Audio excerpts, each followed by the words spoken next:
This morning I recorded a 10-minute rant on side hustles. I talked about all of the scams that are out there, all of the ways that people are trying to just get you to subscribe to their email address, to buy their digital product, to buy what they're selling, and how nobody actually teaches you how to go about getting a legitimate side hustle. Hello everyone, this is Emmanuel Cook. We will be reacting to a new video today, so make sure you guys like, comment, and subscribe down below, and let's get into the video. I do odd jobs and side hustles to make extra money for my family, and I'm out doing a side hustle today. The only thing that I have on the books today, my books, is a dog walk. I'm going to walk 2 dogs for 30 minutes, and I'm going to make $25 doing it. And as you can see, I'm going to be walking in the snow today. But when I don't have anything else scheduled, and usually other things that I would have scheduled would be laundry.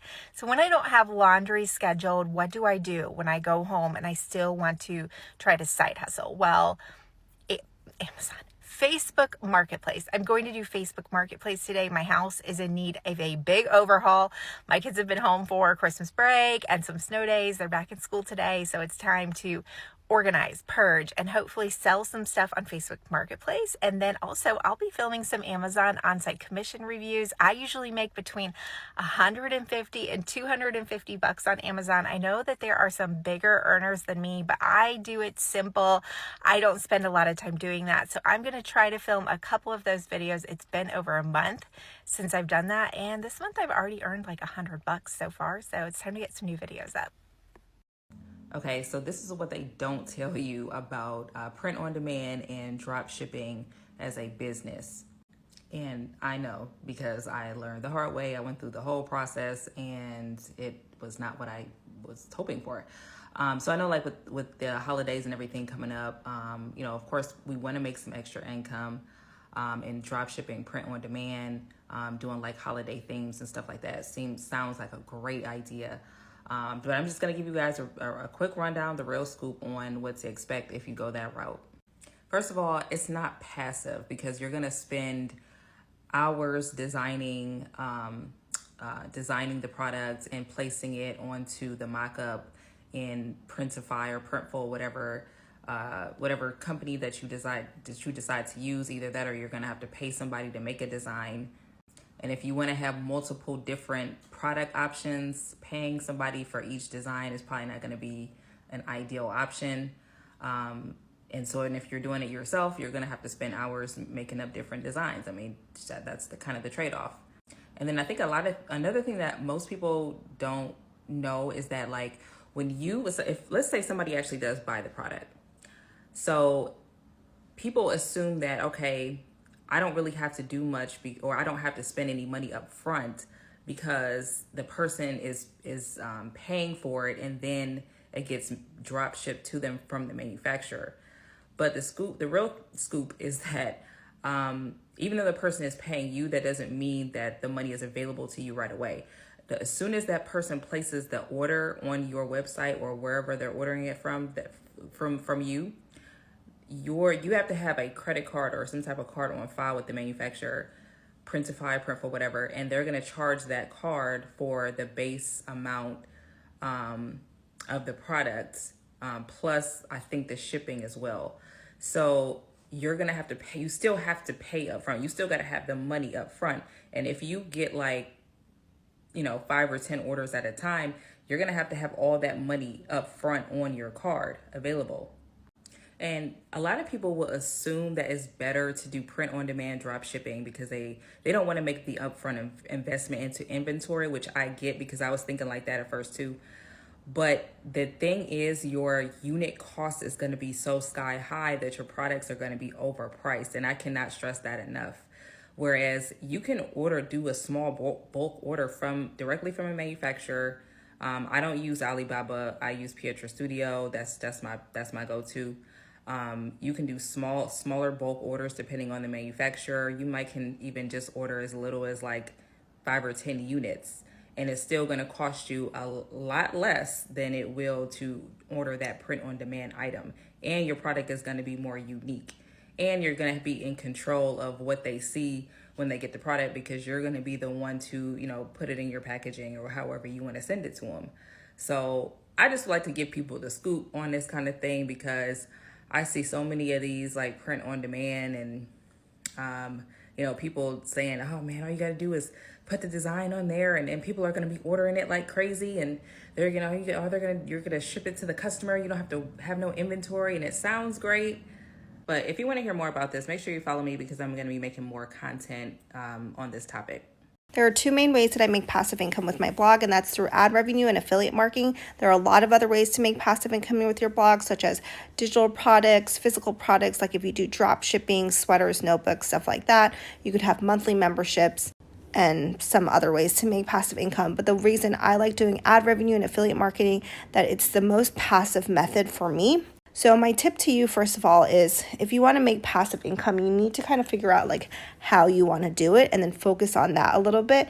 I find that a lot of people who are blogging tend to get spread too thin. So just focus on one way that you want to make passive income. Since I'm most familiar with ad revenue and affiliate marketing, that's what I'll go into, and then perhaps you'll want to choose one of those. So ad revenue is great. You sign up with an ad platform, an ad network, and they use code to put ads on your site, and then you get paid per impression when someone scrolls past those ads. So if you have less than 10,000 page views a month, I recommend going with Easywig. If you have more than 50,000 sessions a month, you could go with Easywig, or you can go with Mediavine. I'm actually signed up with Mediavine on one of my blogs. But the thing with ad revenue is that the more page views you have, that's when you're going to have more money. So to get those page views, you need to get readers to your blog. And of course, you want to target people and get readers where they're hanging out the most. So for example, like on TikTok, if you want TikTok followers, you're going to post on TikTok. You're not going to post on Instagram to get people from Instagram to follow you on TikTok. That's not the most efficient way.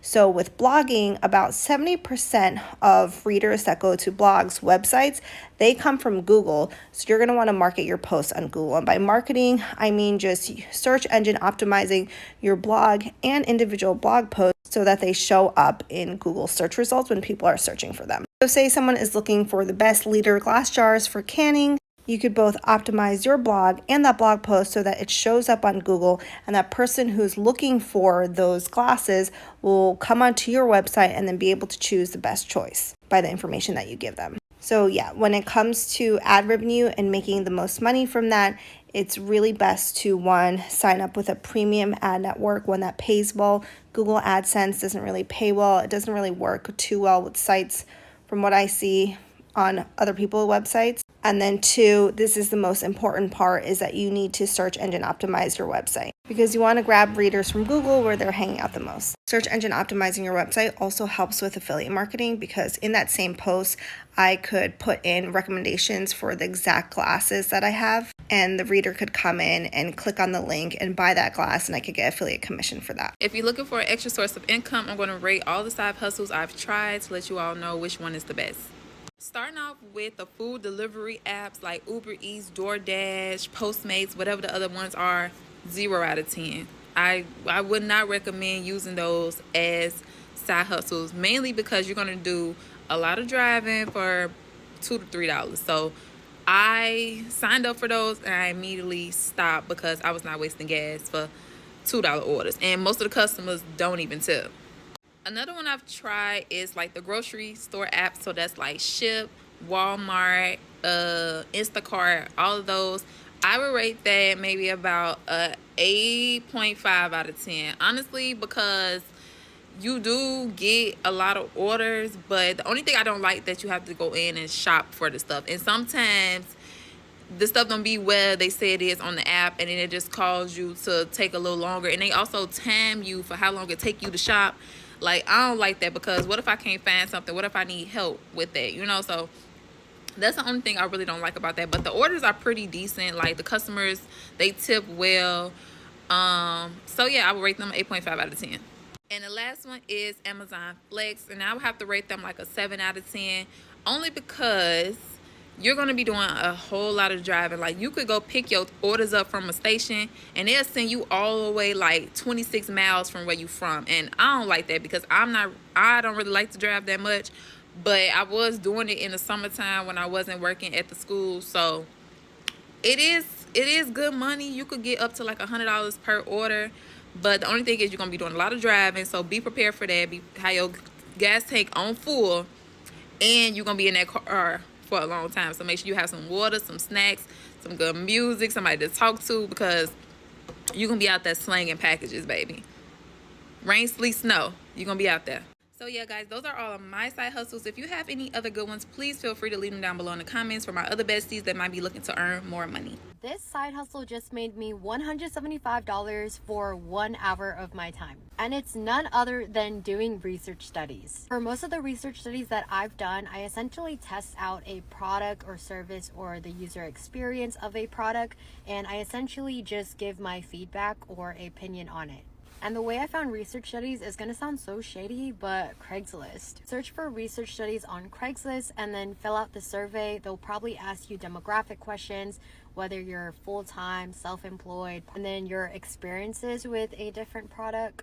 And if you fit the bill, they will call or schedule you to come in and do the research study. I found that some research firms pay you in the form of gift cards, Visa gift cards, Amazon gift cards, direct deposit, or just straight up give you the cash. The one drawback of research studies is there's not a lot of them. Plus, you have to qualify for these research studies. Try this side hustle out and follow for more money-making tips. I've made a few videos now talking about how much money I make weekly from pet sitting full time, and I get this question a ton, so let's talk about it. Long story short, it started off as like a little side job. I thought nothing was ever gonna come out of it. I posted an ad on an app called Nextdoor. If you don't know what Nextdoor is, it's kind of like neighborhood Facebook. You can just send out a post to everybody that lives like in your vicinity. I basically just posted saying that I was an online high school student looking for dogs to walk because I had some free time during the summer. I ended up getting really lucky and getting one client right away that paid me $40 for a 30-minute walk, which was literally mind-blowing money to me at the time. And from the time I got that job on, I kind of realized that there was a lot of money to be made in this industry, I guess you can call it. I did it part-time for a while, but then when I moved to Florida, I decided that I was going to try to do it full-time. So I started a Rover account. If you don't know what Rover is, it's pretty much where you get your clients if you're like a pet sitter. So Rover is pretty much just the in-between search engine from client to pet sitter. It's like $40 to set up an account. They verify your identity, and then you can start accepting jobs immediately. They pretty much offer every single type of service, such as boardings where the dog stays with you, house sitting, dog walking, doggy daycare where they stay with you for like a few hours, drop-ins at the person's house, dog washing, drop off and pick up, and just pretty much anything you can think of when you think of pet sitting. I feel like a lot of people when they hear full-time pet sitter, the first thing that comes to their mind is like, oh, they walk a few dogs a week, they're making like a few $100s, like woo.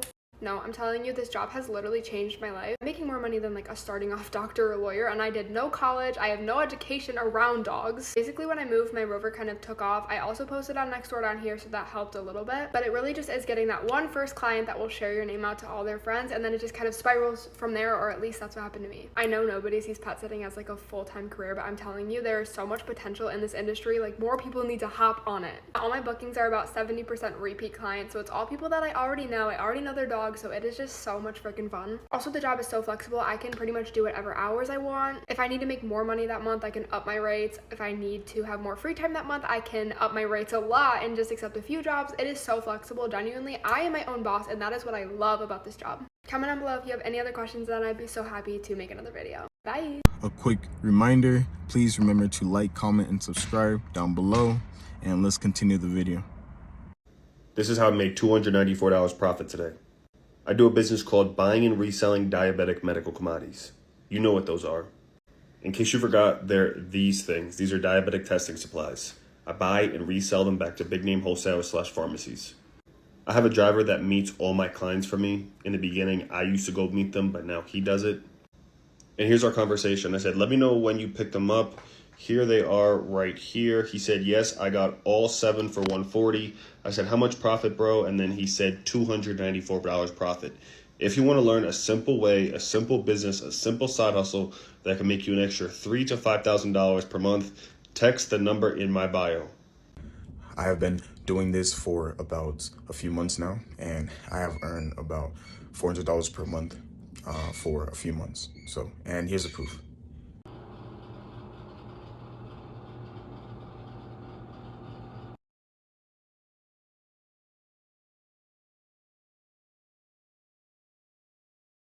But overall, it's a great side hustle, and I highly recommend it. So there's this company called Rapify. They literally wrap your car for advertisement. To qualify, you just drive around and they send you offers. The last offer I received was for about $400 a month, which means I won't have to do my second job anymore. Well, the offer that I received is for Hooters. Like, first of all, yes, Hooters. But could you see me like pulling up into my elementary school with Hooters wrapped around my car? My favorite new side hustle, part 2, with medical couriering. It's a driving one, so if you don't have a car, if you don't like driving, this side hustle is not for you. But my best week being $1,400, I'll show the proof right here. Okay, that was the best week, but you guys had a lot of questions, so I'm going to answer all your questions. 1, how do I sign up? I found it through Craigslist. They do, if you look up couriering jobs on job sites, they have a lot of other couriering jobs. But I found mine on Craigslist because that's how all the other videos that I saw showed to find it. So I just looked on Craigslist in my area and I searched medical courier, and there was a bunch of listings from the same guy. It's like one paragraph. They had a phone number, so actually they didn't have a phone number, but I emailed them, and then the guy called me right away and we started talking about it. I didn't know it was legit at first, but it was. And second question, they do ask for your car, that it has inspections. They ask for all the information on your car and all your tax information because it is a job. You're going to be an independent contractor. The company that I worked for is called Capital Courier Services. I'm in North Carolina. They do like North Carolina, Georgia to Georgia. Those are like the surrounding areas. I don't really know. But if you're in that like couple states around here, South Carolina, that's this company, but there's other companies that do it in other places. What kind of car do I have? I do not have a van. I don't have an SUV. I have a Prius, which that also answers the gas question because you get paid $1 per mile. So a lot of people are like, oh, that doesn't make sense with the gas, which you're right. If you have a car that's bad on gas, that's not going to be good for you. But I got a Prius with really low miles and it gets like 50 miles to the gallon. So for me, it's worth it. People are also asking about car insurance. So I do know from doing Uber and other things that theoretically if you get pulled over and the cop finds out that you're using your car for business and you don't have the right insurance, you could be in trouble. I used to always be like, I'm just not going to say that I'm doing it for business. I mean, if they look in the back and if they look in the back and they see the blood, but like, I don't know. It's not that clear. But this time I did get different insurance, which I think I am paying more for because I did it really for Uber. So I'm paying for fancy insurance that says you're using it for work things. And then the company that I signed up with, they did make me sign up for their own insurance that covers the blood. But I guess you're right with the other comment about insurance, it doesn't cover your car or you or whatever. But I feel fine about it, so I'm taking the risk, and I'm willing to take that risk because I like money. To me, I'm okay with it. And then lastly, for this question, how often are you called, and how far is the drive range? So whenever I call like the dispatch, I call them and I say, okay, put me on the board, which just means like I'm on the list to get called. So then there's like a list of everybody in my area that they could call, and I start at the bottom. And then as people get called, then it's like my turn. And when you start, it is slow.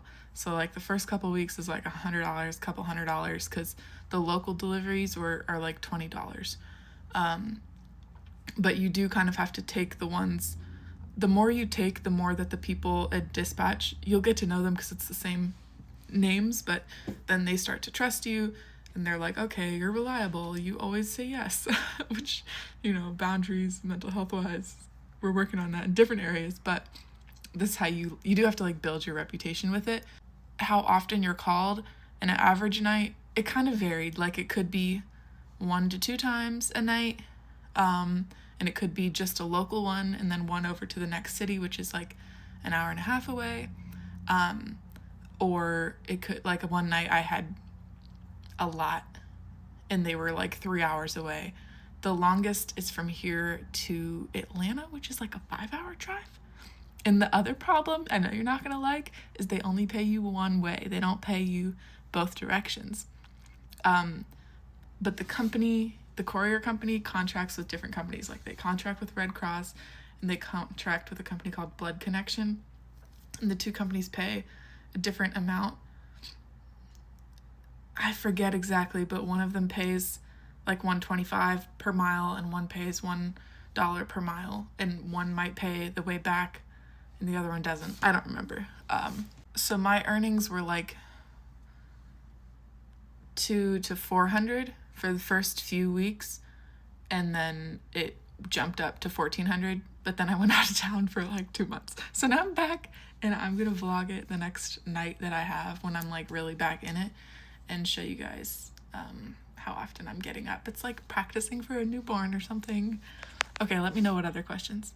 Where is my husband taking all the junk that he's picking up from these jobs that he does as a side hustle? He is just dumping everything off at the local landfill. Out here where we live in Florida, you have like the big county landfill, and the way that they do it is they weigh you as you come in. They weigh your truck and your trailer, and then they weigh you on the way out to determine how much you've dumped. And then they charge you a fee based on how much you've dumped. The fees around here are pretty low. I don't know the exact amount, but I know that it's low enough that my husband is still making a pretty significant profit with each of his jobs. Now that's the county landfill, but there's also like privately owned landfills or dumping grounds, I guess you would call them. A lot of those are owned by like the local garbage companies and things like that. They charge a little bit more to dump. So my husband tries to use the local county landfill as much as possible. Now, some junk removal companies will charge the customer for the dumping fees. So like the customer will pay their $400 for the full load in the back of the truck, but then they'll also pay the fees on top of that. So my husband will just give them the receipt. But ever since Hurricane Helene and Milton, my husband stopped charging customers for the dump fees. He's just been covering those. I feel like he needs to go back to charging them again, because sometimes they can get a little high, and I just feel like that's like the right thing to do, is to charge the customers for the dump fees. But he hasn't been doing that, and he's still getting tons of business and still making a really good profit. So look, if you're thinking about starting Turo 2025, please don't let my videos scare you away. Like, this is a part of the business, but this is a business just like any others. There will be peaks, there will be valleys, there will be things that happen, there will be pros, there will be cons. These are some of the cons that you have to deal with when running a Turo business. So if you don't believe that you'll be able to deal with these types of things, then yes, Turo is not for you. However, I do have some advice for people who do want to start up a Turo business, and these videos don't scare you, and you want to start up a Turo business in 2025. Let me give you some pointers, okay? First things first is I would do your research. Go on YouTube and search up, Turo videos. Go and look at people who have been doing Turo for many, many years. There are people who have been doing Turo much longer than I have. There are people who have made much more money on Turo than I have, who have way more vehicles on Turo than I do. So go and do your proper research before you ever start the business, just so you can know what comes with the business. You can understand the pros, the cons of the business. Go and search up videos on YouTube like what I wish I knew before I started Turo, things like that. So that way you can know what the cons are. Don't just go based off of the upside and how much money you can make, because you can make a lot of money and it can be extremely profitable. But don't just make your decisions solely off of that. You have to understand what comes with this business as well. Now, my second tip for you would be, do not go and get a finance or a leased vehicle as your first vehicle to go and start Turo with. And let me tell you why. Again, this is a business just like any other. They will have peaks and they will have valleys. You will have slower months. You will have faster months, right? Where you're making more money, and then you'll have months where you're not making as much money. And the last thing that you want to be worried about is having to come out of your pocket and pay for a lease or pay for a finance vehicle on a slow month because your vehicle is not being rented out as much as you would like. Instead, what I would do is I would go get cash vehicles that have already gone through their depreciation process, essentially, right?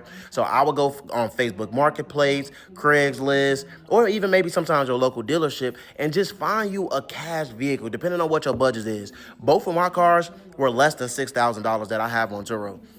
So that's what I would recommend, because all you'll be doing, having to worry about as far as monthly expenses is probably just cleaning your vehicle, gassing it up, cost of ownership, which is like maintenance, oil changes, stuff like that. You have to take that into consideration as well.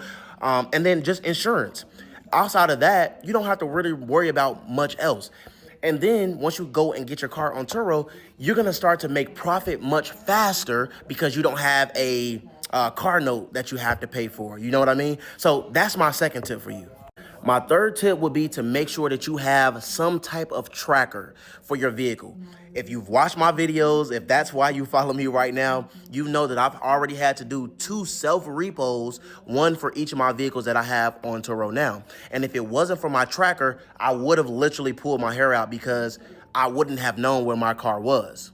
Now, the tracker that I personally use, and I've made videos about this in the past, is the Bouncy tracker, okay? You can get this right off Amazon. It's like 80 or 90 bucks. It does have a monthly subscription on it, but it's only like 8 or 9 bucks, and it tells you everything about your car. It tells you exactly where it is. It's super up to date. It tells you how fast the person is going. It tracks their trip. It tracks exactly where they went, where they stop at, everything like that. It tells you if your battery is good, the condition of your battery. If you have any codes that ever pop up on your vehicle, it'll tell you what those codes are. So that way you don't have to go to like AutoZone or places like that to actually see what the codes are. It'll tell you what that is. It tells you if they brake hard. It tells you if they get into an accident. Like, it's like literally the best investment that I've made while being a Turo host. So go get you a Bouncy tracker as well. And then my last and final tip would probably to be go and get you a lockbox for your vehicle. So that way you can be as hands-off as possible. That means your guests will be able to pick up the vehicle without you having to be there. They'll be able to drop it off without you having to be there. The lockbox that I'll use, that I personally use, I'll put it on this video here. I'll put it like somewhere above my finger, but it's called like a key guard something. I forget the exact numbers, but I got that off Amazon as well. That one, I think it cost me maybe like 30 or 40 bucks. You'll see once I put the, little picture up here or whatnot, but that's what I would recommend, so that way you can be as hands-off as possible, especially if you work a full or part-time job like I do. This will be a lifesaver for you. This will allow for smooth pickup and smooth drop-off as well. So I definitely recommend, regardless of me having to do self-repos and having the experiences that I've had, I still would recommend that you start a Turo business in 2025 if you want to have an additional stream of income, and especially if you want to have, like if you have a dream car and you don't want to have to pay the car note on it, this Turo is going to be how I get my dream car, which is a Tesla, and I'm not going to have to pay for it because I have cars on Turo that are going to pay my car note for me, and then I may even put my Tesla on Turo as well, so that way I'm literally driving my dream car for free. And that's why I'm starting Turo to begin with as well. So that's what I would recommend you do. Good luck on your journey. Let me know if you got any questions. Hey guys, so I drove for Uber Eats yesterday evening, and here's some of my stats. I drove for 3 hours, made $45, and went about 80 miles. I'm going to show you guys a little bit of a breakdown now, and let me know what you guys think. First trip was $8.79 plus a $1.80 tip with a total of $10.59. Second order, the trip was $9.92, the tip was $1.50, so the total was $11.42. Trip number 3 was $7.79, and I didn't get a tip, so the total was $7.79. Order number 4, the trip was $5.63 with a $2 tip, making the total $7.63. Trip number 5 was $6.82 with a $1 tip, making the total $7.82. Okay, so Uber Eats drivers who've been doing this for a long time, if you've watched my video, please let me know how to get higher tips because I have 100% satisfaction rating. So people are giving me good ratings, they're just barely tipping. And I'm kind of going wherever the app takes me.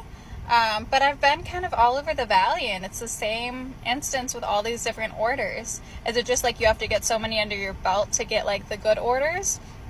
Also, mind you, one of these orders was from a steakhouse, and they have 0 tip. Like, their order probably was around $90, and they left a $0 tip. So what am I doing wrong? Like, that one I literally brought up to the door, met the person at their door, handed it to them, everything like that. Was happy, tried to let me meet their dog. Like, I'm a pretty personable person. I don't know what's going wrong. If there are like apps that you're supposed to use to try and like get better batches, I've seen some ads that people have been posting on my videos, but they seem like a scam. So if you are an Uber Eats driver, let me know. Please let me know in the comments. If you're a spammer, please stop. Please just stop commenting. Like, I can see the Instagram accounts that are spam. And so like I just kind of removed them. Thank you guys. Let me know what you think. Bye. Hey guys, so today we're going to be learning how to wholesale real estate. First off, I'm going to explain what wholesaling is. So first off, you're going to look for distressed properties. Distressed properties is basically abandoned houses that has like really tall grass grown, just boarded up windows, houses that you wouldn't want to live in. So once you find that property, you're going to contact the homeowner of the property. Once you contact the homeowner, you want to ask as much questions as possible about the house. Asking a lot of questions about the house will help you determine the best offer price for the seller. Once you find out all the information from the seller about the house, you're going to do your own research about the property so you can really get a good understanding of what you need to be offering the seller. Then once you figure out everything, you're going to give the seller back a call. The seller is the homeowner, and you're going to negotiate a selling price. For example, you get a seller to agree to sign a contract for $25,000 for their home. Once they agree to sign that contract for you to sell their property, you're going to find cash buyers in that area. Once you find your cash buyer, you're going to pitch them an offer and say, hey, I'm selling this property for about $60,000. Remember, get the property under contract for as little as possible and sell it for way higher. Once the buyer agrees on the contract and agrees to go through with the process, the contracts will then be sent off to a title company. And from there, your work is pretty much done. The title company takes care of everything, all the money handling and the process, the closing, everything. So now you guys' questions may be, how much would I make off this deal? If you get the contract under for $25,000 and you sell it for $60,000 to the buyer, the in-between money will be yours. So $60,000 minus $25,000 will leave you with $35,000. And that's literally it. If you want to learn how to flip properties and make a big profit, click the link in my bio. Hey y'all, so welcome to my TikTok. If you're new here, hi, hello, how are you? I wanted to come on here and tell you my personal top 5 gig app of all time. Actually, just to make the video short and sweet, I'm going to do my top 3 gig apps and why, and I'm going to tell you the pros and the cons of them, starting with Spark. So for Spark, number 1 pro is going to be how the orders are readily available. You're always going to get orders. There's no downtime. Like, you get orders like clockwork. And that's what you want. You want orders that you can hurry up and do, and then before you leave the customer house, you look and you're getting another order before you even head back to the direction that you came from. So I love that, because I would drop off an order to a customer, look down, beep beep, got a whole nother order going back to where I came from. So it's kind of like I'm getting paid to go back there, and then I can just deliver that when I'm done. So it is more consistent with orders. So that's why Spark is at the top of my list. Another pro is that most of the orders are shorter distances than other apps, so you'll be saving on gas with that one. Number 3 is going to be the pay is fairly decent to me. I can take a lot of orders for like $22, $23, and I'm always done with an hour and back at the store. So I would say the pay is fairly decent compared to others as well. And then just a little razzle dazzle for Spark. If you didn't know, if you do a pickup order for curbside, they load everyone's order for you, y'all. Like, if it's 5 waters or whatever it is, they load it for you. So you really just have to drive to the customer and then unload it yourself. So I love that about Spark. That will actually be another pro with Spark as well. Hold on, y'all. And just to give you a fair review and not a biased opinion, I will say that a con of Spark will be that occasionally you will get there and they're so backed up or have minimal employees to help, and you will wait quite a bit of time, and they have a 30-minute no risk cancellation of orders. Hold on. That means if you do wait longer than 30 minutes for an order and they're still not out and you're just like, oh, forget it, like I don't want to wait anymore, you can cancel with no impact to your metrics or whatever that is. So that's a con. I'm not going to be super biased about it. It is what it is. And then another con is if you do wait the 30 minutes, supposedly every 10 minutes you get an increase in pay. I waited an hour the other day and they gave me $6 extra, and I thought that was BS, but it does not outweigh the pros of Spark at all. Moving on, number 2, Instacart. Okay, top pro of Instacart will be that you really do have access to some high paying orders with some very generous people that just want to pay you really well to shop their order. Now, Instacart not gonna pay you nothing for the order, and that's with a lot of the apps. But the customers and the tips you get from these big box stores like Costco, Sam's Club, etc., some customers tip really well on those. So you can see an $80, $90, $100 order that only takes you an hour, hour and a half max to finish, even 2 hours. That's $50 an hour. So that's a pro to Instacart. Another pro to Instacart is that most of the time it's always orders, but you can go also an hour without seeing anything too, or you can go an hour and see 3 orders but they were completely trash that you did not take them. So those are pros and cons as well. Another con, you might get an order going 25 miles, which is to other people is far, so that could be a con as well. I also forgot to mention this, y'all. Customers on Instacart have 2 hours to tip bait you, which means they can take back their entire tip. And I actually had it happen about a month ago, and it initially was like an $80 tip and they took it down to like 30, y'all. My heart was hurting so bad. But yeah, Instacart, they allowed them to take your tip away. Actually, I thought I read that Spark does too. They give them 24 hours to finalize the tip, so I guess they could take it back too. But Instacart, in my 2 to 3 years I've been doing it, I've been tip baited probably 4 times. Knock on some wood, you guys, imaginary wood, because it hurts your heart when they take it away. But I feel like all these apps give them the opportunity to take it away, really, except. So that gets me to my third app that I would say is at the tippity top, and that is Uber Eats. Again, I do think that they cannot confirm the total tip that they initially wanted you to do, but I don't have any issues with that. Hopefully I don't have any in the future. But I will put it as number 3 because I've hit some really good orders on Uber Eats. I'm talking like a $35 delivery only order to just pick up some food from a restaurant, or a $30 Walmart drop-off order, only going 6 to 8 miles and you're done within 30 minutes. Like, that's really good. $30 for 30 minutes of work, or even $30 for an hour. So Uber Eats have those anomaly orders that happens at the right time. So I'll just have it on in the background and just hear the beep, and it's just like $35. Oh yeah, we're taking that, and it's not much work at all. So Uber Eats is up there as well. A con to Uber Eats, y'all, this is a big con though, still my top 3. They can, so the other day I had a 3-person order for like $35 or something. I had actually did a video on it, and as I'm talking to my TikTok family, they literally canceled the order and I got $0. I had already drove there, started recording, and I already had put what parking spot I was in and everything. I confirmed all of that, and the order got canceled, and it was no explanation or anything. And I think that has happened to me maybe 3 times in the past couple months. So be leery of that, because if you done drove there or even took your time to go park, and then you thinking you're gonna get this money and they cancel it, that's a big con to me. But they're still in my top 3 because the money is there. So hopefully this is very helpful for you guys. I've been loving Spark.